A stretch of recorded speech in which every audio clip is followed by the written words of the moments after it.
ito ay masustansya. O, diba? So, wala natin is, ito lang. Ayan siya ka-easy. Hello guys, sa video na to is gagawa tayo ng another recipe ng kalabasa. Meron akong 1/2 na kilo ng kalabasa at pwede din 1/4. Ang ginawa ko dito is niluto ko muna mga 20 minutes. At syempre palambutin mo muna and then smash natin. So ganito lang siya ka-easy guys. Very easy lang, o diba? And then nag-add tayo ng black pepper, konting pepper at syempre asin. So ikaw nang bahala kung kulang asin sa'yo. Dagdagan mo na lang, o diba? So ganun lang, ikaw lang bahala and then i-mix mo lang siya. Ayan, para naman magka-combine yung mga lasa niyan. Syempre dinagdagan ko siya guys. O, diba? So, ikaw na bahala kung gaano karami yung asin. So, syempre, tikman mo kung tamang-tama na ba yung lasa. At syempre, nilipat ko muna siya dito para naman malaking space, no? Ayan, nagdagdag na tayo ng 2 itlog. At syempre, i-mix lang natin. So, maghanap ka ng malaking bowl para naman madali ang pagmikos-mikos natin dito. Kagaya ng ginawa ko. So, very easy lang siya mga ka-people. O, diba? So, ganun lang siya ka-easy. Para naman makumbine lahat ang mga lasa dyan. At lalo-lalo na yung itlog na mini-mix natin kanina. At syempre, pagkatapos dito, ayan, maghanap tayo ng pan. Ayan, lagay natin dito. Ito lang ginamit ko yung maliit na pan. Na pan ang ginamit ko. Pwede naman yung malaki, pero depende sa dami ng lutuin mo. At ginamit ko is tortilla. O, diba? Kung wala kayong tortilla, pwede kayong gumawa ng yung dahon ng saging. O, diba? Marami naman dahon saging sa Pilipinas. Or kahit sa bansa, no? So, ito yung ginamit ko, tortilla. Kasi makakain lang naman to guys. Pero mahirap naman maghanap din sa Pilipinas ng ganito, no?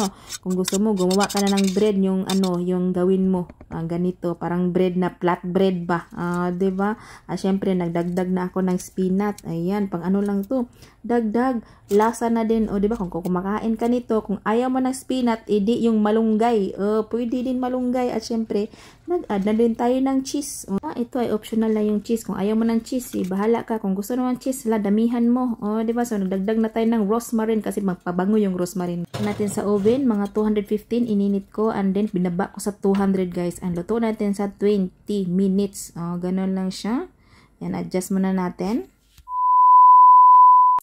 Muna natin yung luto natin kasi nga na-feel ko na talaga na napagod siya, diba? Kasi ginawa ko is 25 minutes, dapat 20 minutes lang talaga o di kaya 18 minutes. O, ganon. So, ginawa ko is nilagay ko na yung pan sa loob. Kung wala kayong oven, guys, ang gagawin nyo is magluto kayo sa uling, yung dahan-dahan lang, no? Kasi nga, alam nyo, yung kalabasa natin is luto na. Ang kailangan natin lutuin yung cheese para matunaw. So, ganon na siya ka-easy, no? Para siyang bibingka.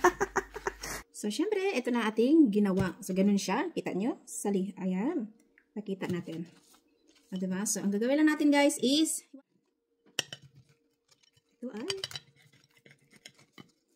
ito ay masustansya. O, diba? So, ang ginawa lang natin is ayan siya mga ka-people. Wow, para siyang cake. Kita nyo? Para siyang cake na ganito. Ayan ang ating ginawa for today's video. O, diba? So, syempre, gagawin lang natin. Kuhain lang natin para lumiit. Ayan siya. Wow. Kita nyo? Wow. Ayan siya guys. O, diba? Para siyang egg pie na yellow. So, ang gagawin natin is syempre, titikman natin mga ka-people. Ayan, ipapakita ko sa inyo. Malapitan. So, ganyan po siya. Ito ay maraming vitamina. Syempre guys, titikman natin ang ating ginawa. Ayan. Titikman natin ang ating ginawang ayan, kalabasa. So, syempre, kalabasa lang ito mga ka-people. At meron tayong ina-add. Wow. Wow. Grabe. Ay, ang sarap ng pagkakumbay natin, no? Naglagay natin ng kalabasa, naglagay tayo ng egg, at syempre, lagyan natin ng asin at saka yung paper, no? Para may timpla. At syempre, nagdadag tayo ng cheese at saka syempre spinach. Grabe guys. Tingnan nyo, oh. Wow. Wow. Masustansyang pagkain. Kalain nyo yan. Tingnan nyo, oh. Pwede palang ganito. Pwede siya, guys. Wow. Wow. Tingnan nyo, oh. Tingnan yung cheese. Ayan. Nakita nyo? Humahatak. Humahatak yung cheese pababa. Ayan, pagkagat ko, ganyan siya. Kaya may ganito kasi nga nag-double. Dinouble ko talaga siya para lumaki naman yung natin, no? Wow. Pwede itong pangbaon. Sarap. Tapos maglagay kayo ng mayonnaise. Yung tapos na mayonnaise tapos itaping nyo, ganyan. masustansya, masarap. Grabe guys. Kalain na yan. Hindi ko in-expect na ganito ang kinalabasan, no? Wow. Kung diet ka guys, grabe. Mainit. Kung diet ka, tamang-tama to para sa'yo. Diba? Wow. Wow. Dali na nga natin to. Kung walang ganito sa Pilipinas ito, yung tortilla, magawa kayo ng yung white flour, parang kagaya na magawa kayo ng bread. O diba, magawa kayo ng pizza. Diba, ganun. Gawa kayo ng sarili nyo, tapos ganito nyo, i-flat nyo. Ayan. Parang nagagawa lang kayo ng pizza, guys. Diba? I-flat nyo yung bread. Grabe. Tapos ganituhin mo. Ay, ang sarap. Diba? Ano lang, ini-experiment ko lang to, no? Kung ano yung kinalabasan.